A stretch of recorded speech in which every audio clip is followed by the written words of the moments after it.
Working the night shift at a gas station is something most people would avoid if they had the choice. The hours are long, the pay is low, and the customers, if there even are any, tend to be either half asleep, drunk, or just plain strange.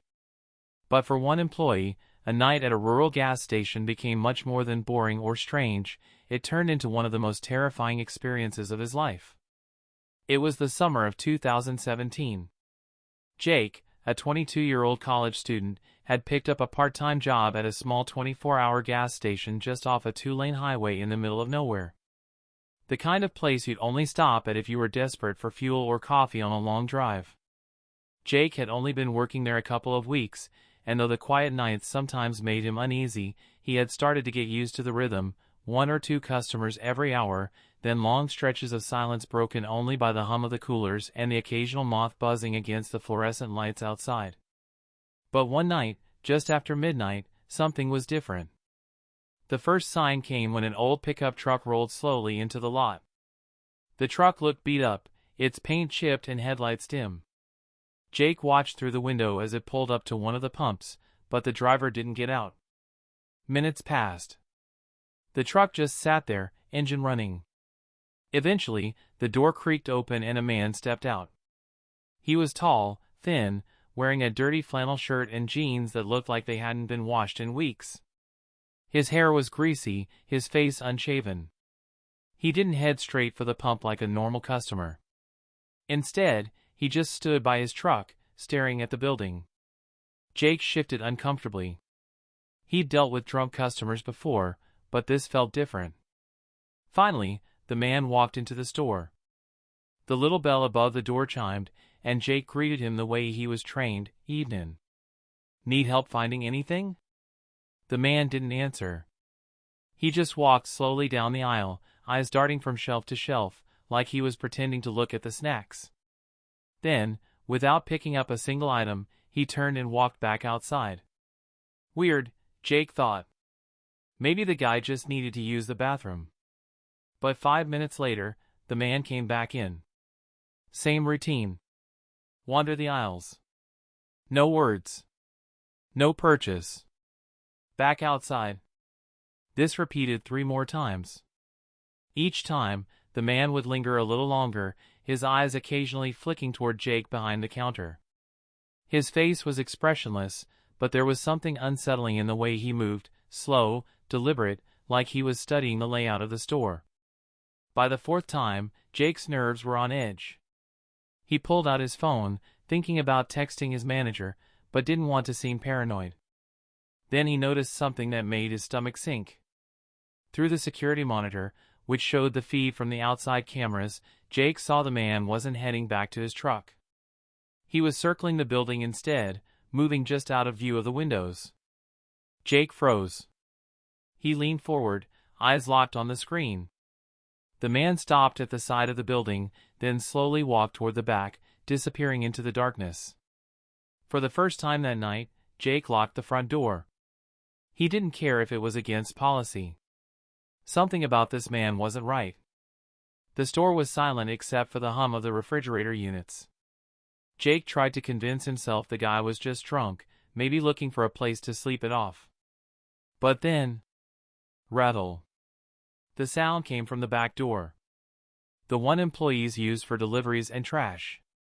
Someone was trying the handle. Jake's chest tightened. He knew it had to be the man.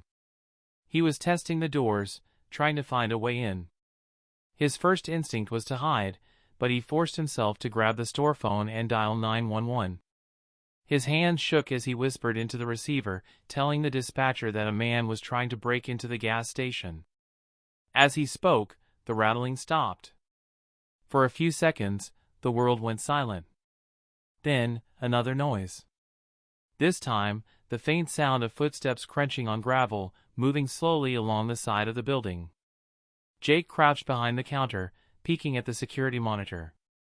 On the grainy black and white feed, he saw the man reappear at the side window.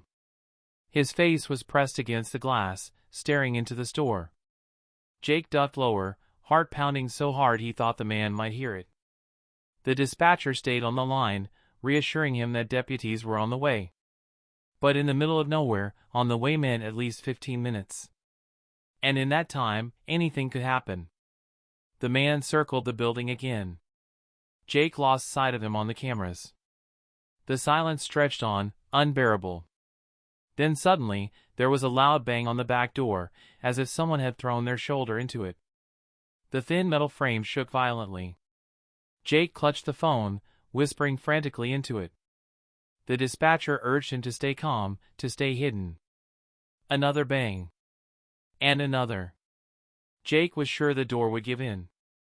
But then, just as suddenly as it started, the banging stopped. The silence that followed was worse. Minutes crawled by, each one feeling like an hour. Jake strained to hear any sound, footsteps, breathing, anything. But there was nothing. Finally, red and blue lights flashed across the front windows. Two sheriff's deputies entered, guns drawn, sweeping the store. Jake burst out from behind the counter, pointing toward the back. The officers searched the area thoroughly. But the man was gone. No truck, no footprints they could trace, nothing. It was as if he'd vanished into the night. The deputies told Jake they'd patrol the area for the rest of the night, but admitted there wasn't much they could do unless the man came back. When Jake's manager arrived to relieve him at sunrise, Jake quit on the spot. He never worked another night shift again. Even now, years later, he can still picture that man's face pressed against the glass, watching him from the darkness. Stories like this remind us that the night shift isn't just lonely, it can be dangerous. Out there, on empty highways and deserted streets, you never really know who's watching, or what they're planning. If there's one place that can feel just as terrifying as it is supposed to feel safe, it's a hospital. Most people think of them as bright, clean, and secure. But the truth is, once night falls, hospitals can turn into some of the eeriest places imaginable. Endless hallways, flickering lights, and the constant sense that you're not really alone. This story comes from a night shift nurse who will never forget the night she was forced to go into the basement storage rooms alone. It was 2019 when Emily, a 27-year-old nurse, began her new position at a mid-sized hospital in the Midwest. She was used to working long shifts, but the overnight schedule was something new for her. At first, she thought it wouldn't be too bad. After all, most patients were asleep, and things tended to be calmer at night. But she quickly realized something: hospitals at night are nothing like the busy, bustling places people see during the day. They're quiet, unnervingly quiet. The hum of the fluorescent lights in the hallways, the distant beeping of machines, the occasional shuffle of footsteps on tile floors, all of it combined to create an atmosphere that always kept her a little on edge. One particular night, Emily's supervisor asked her to retrieve a box of supplies from the basement storage. It wasn't unusual. Nurses often had to grab extra gloves, bandages, or 4 kits, but she hated going down there. The basement was old, dimly lit, and rarely used. It had a reputation among the staff as being creepy, though most people laughed it off. Emily tried to laugh it off too. She grabbed her keycard, took the service elevator, and descended alone. The doors slid open with a dull ding. The basement smelled different, musty, faintly metallic.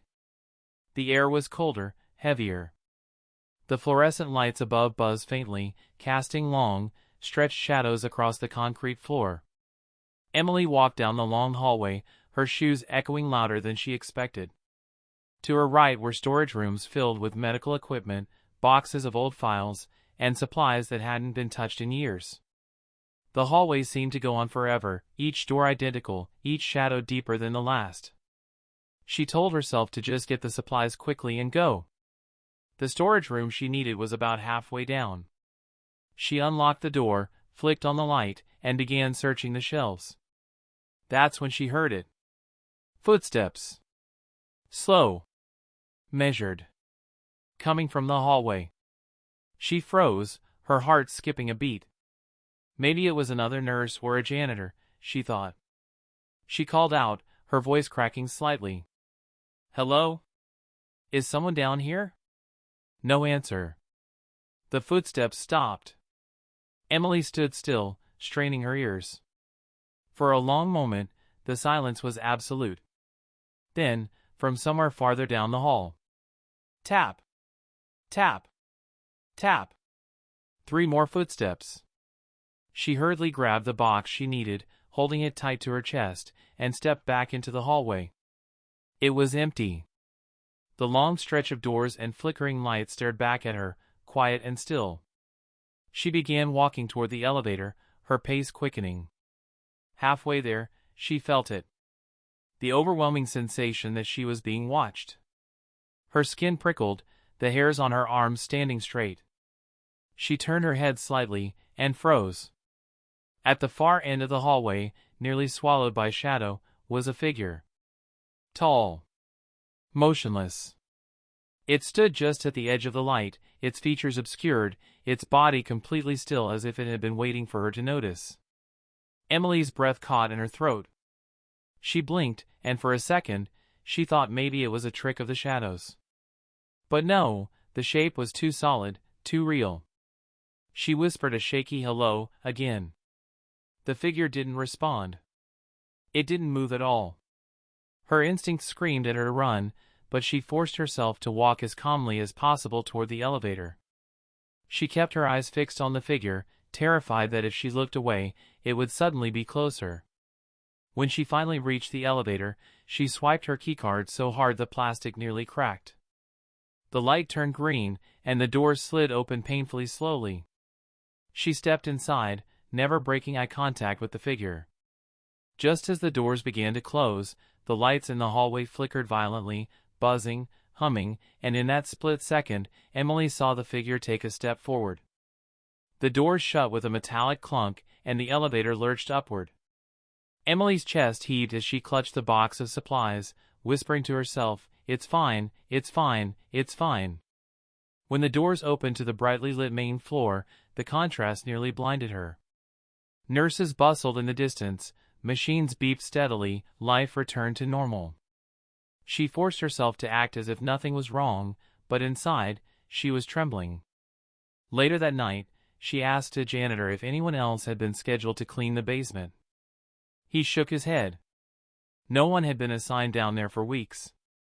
Emily never told her supervisor what she'd seen, afraid she'd be laughed at.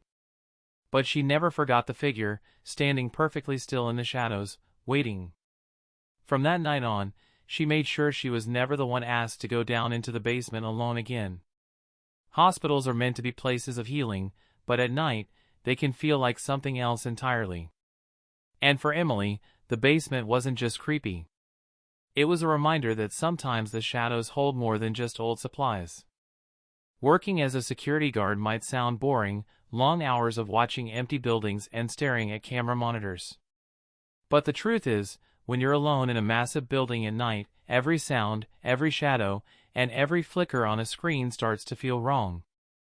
And in this story, a night security guard learned the hard way that some things inside the building weren't supposed to be there. It was 2015. Mark, a 34-year-old former military vet, had taken a job as a night security guard at a large corporate office building in his city. The place was enormous, 12 floors, dozens of hallways, and hundreds of empty offices. During the day, it was filled with noise and activity, but at night, it was a hollow shell of silence. Mark worked the graveyard shift from 10 p.m. to 6 a.m., making rounds every hour, checking doors, and monitoring the camera feeds from the control room. Most nights were uneventful. Sometimes he'd see homeless people loitering outside or employees working late, but nothing he couldn't handle. But one night, just after 2 a.m., something unusual caught his eye on the cameras. On the feed for the 6th floor, he saw movement. At first, it looked like just a flicker, maybe a shadow passing in front of the lens. He leaned closer, rewinding the footage. This time, he clearly saw it, a figure walking down the hallway. That wasn't unusual in itself, employees sometimes came back late at night. But there was something off about this one. The figure was tall, thin, and moving strangely, slow, unsteady, almost dragging its feet. Mark grabbed his flashlight and radio and made his way to the 6th floor. The elevator ride felt longer than usual, the silence pressing in on him. When the doors opened, the hallway was empty. The overhead lights hummed faintly, casting long shadows. "Hello," he called out, his voice echoing. No answer. He walked the length of the hall, checking each office door. Everyone was locked. Mark frowned. He'd seen someone on the camera, he was sure of it. He shook it off, telling himself maybe it had been a glitch. Back in the control room, though, his stomach dropped. On the same sixth-floor camera, he saw the figure again, standing perfectly still at the end of the hallway. Mark replayed the footage. The moment he stepped out of the elevator earlier, the figure had vanished. But now it was back, motionless, staring directly at the camera. Chills ran down his spine. Determined not to let his imagination get the best of him, Mark took the elevator back up. When the doors opened this time, the hallway was empty again. But then he heard it. Footsteps. Not his own. They came from somewhere behind him, slow and deliberate. He spun around, flashlight beams slicing through the shadows. The hall was empty. He swallowed hard, every instinct from his military days telling him something wasn't right. As he made his way down the hall, he felt it, the undeniable sensation of being followed. His breathing quickened, echoing in the silence. Then, from the far end of the hall, he heard it, a sound so quiet yet so distinct it froze him in place. Breathing. Heavy. Uneven. Like someone struggling to hold it back. "Who's there?" he demanded, his voice louder now, trying to mask the fear creeping in. No response. Just that faint breathing. He lifted his flashlight, aiming it toward the far end of the hall. And there it was. A figure. Tall, impossibly tall, its head nearly grazing the ceiling. It stood perfectly still, arms hanging at its sides. The light didn't seem to reflect off it properly, as though its skin, or whatever covered it, absorbed the glow. Mark's throat went dry. His training told him to stand his ground, but every primal instinct screamed at him to run. He raised his radio, his voice trembling, control to backup, 6th floor. Possible intruder. Static crackled back. No response. The figure didn't move. It just stared. Even from a distance, Mark could feel its eyes on him. He took one cautious step backward. The figure tilted its head slightly, almost in curiosity. Mark turned and bolted toward the elevator, his boots pounding the tile floor. He didn't dare look back, terrified of what he might see. He slammed the elevator button, heart racing. The doors took forever, each second stretching into eternity. Finally, they slid open, and he stumbled inside, jabbing the button for the control room floor. As the doors closed, he risked one last look. The figure was gone. Back in the control room, Mark replayed the 6th floor footage again. This time, what he saw made his stomach twist. The camera showed him standing in the hallway, flashlight raised, but the figure wasn't there. On the footage, he was completely alone. Mark sat in silence for nearly an hour, trying to process what he'd seen. When backup finally checked in, they found him pale and shaken, refusing to return to the 6th floor. Within a week, he requested a transfer to a daytime shift. He never set foot in that building at night again. When you spend long enough in empty buildings, you start to wonder if maybe they aren't as empty as they seem. And for Mark, the worst part wasn't what he saw in that hallway, it was knowing the cameras said he'd been completely alone. Most late-night jobs are lonely. But delivery driving can feel even worse. You never know where you'll end up, or who's waiting for you on the other side of the door. And sometimes, the places you're sent aren't even supposed to exist. This story comes from a delivery driver who learned that not every customer is really a customer. It was the winter of 2018. Kevin, a 25-year-old delivery driver, had been working for a local pizza place for a few months. His shifts usually ran until around midnight, sometimes later on weekends. Most of the time, the job was straightforward: drop off the food, collect the cash, move on. But on a snowy Friday night, Kevin got an order that would haunt him forever. It came in just before midnight. A large cheese pizza, prepaid with a card, and instructions to deliver to an address on the outskirts of town. Kevin groaned when he saw it. He was almost done with his shift, and this house was far out of the way. Still, orders were orders. The drive took nearly 20 minutes. His GPS guided him down smaller and smaller roads until he was on a narrow, winding lane lined with woods. The snow had covered most of the road, and his headlights cut through the falling flakes in eerie white streaks. Finally, the GPS announced he had arrived. Kevin slowed, squinting through the windshield. The house was old, 2 stories, with peeling paint and shutters that hung crooked. No lights glowed inside. The entire property looked abandoned. He double-checked the address on his phone. It matched exactly. Pulling into the driveway, he left the car running for warmth and grabbed the pizza. As he approached the front porch, the snow crunched under his shoes, the only sound in the still night. He knocked on the door. At first, nothing. The wind whistled softly through the trees. Then, the door creaked open. Just a few inches. "Hello?" Kevin called, his breath visible in the cold air. "Pizza delivery." No answer. He hesitated. The door wasn't locked.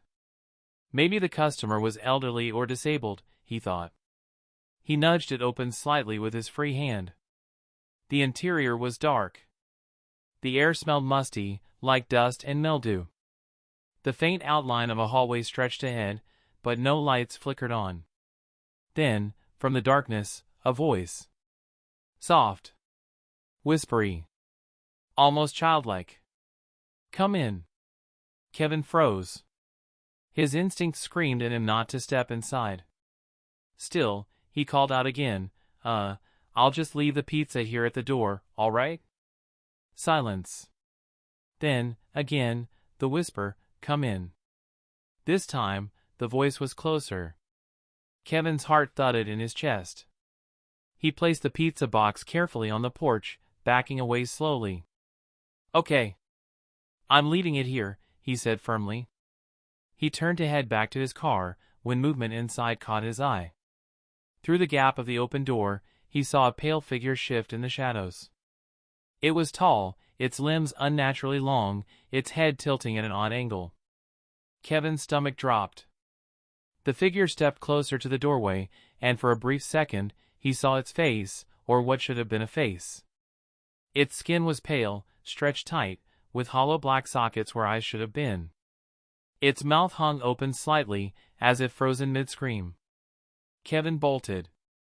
He sprinted back to his car, nearly slipping on the icy driveway, fumbling with the handle before throwing himself inside. His hands shook as he jammed the car into reverse. As his headlights swung across the house, he caught one last glimpse. The door was now wide open. And the pale figure stood on the porch, its head cocked, watching him. Kevin didn't wait to see what it would do next. He slammed on the gas, speeding back down the narrow road, his tires skidding on the snow. He didn't stop until he was back in town, heart pounding so hard it hurt. Shaking, he pulled into the pizza shop's lot and rushed inside to tell his manager what had happened. But when they looked up the order, their faces went pale. The address didn't exist in their system anymore. The order had vanished, as if it had never been placed. Confused and terrified, Kevin insisted they check again. But nothing was there. The system showed no record of a delivery at that address, no charge to any card, nothing. Still shaken, Kevin drove back out the next day in daylight, determined to prove to himself it had been real. But when he reached the spot where the house had been, all he found was an empty clearing. The old driveway was there, half buried under snow, but the house was gone. Not collapsed. Not burned. Just gone. Kevin never worked another delivery shift after midnight. He quit within a week. To this day, he swears he remembers the sound of that whisper, soft, calm, inviting him in. And he swears that if he had taken one more step into that house, he never would have come back out. It's one thing to be afraid of customers late at night. But it's another to deliver food to a place that shouldn't even exist. And sometimes, the scariest part isn't what you saw, It's wondering what would have happened if you stayed just a little longer.